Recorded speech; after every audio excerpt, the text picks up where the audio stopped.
Okey, sila perkenalkan diri anda.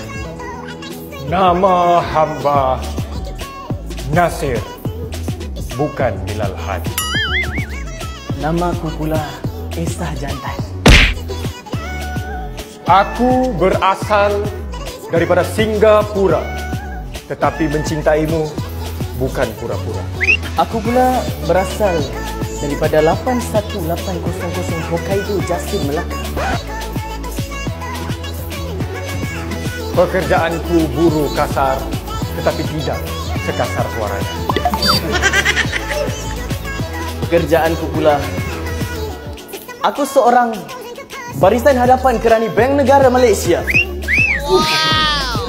Aku mampu keluarkan duit daripada bank, tapi aku tak mampu keluarkan kau daripada hati aku. Ombak masih di sana, laut tetap bergelora. Aku masih sama, masih mencintai kau buat selamanya.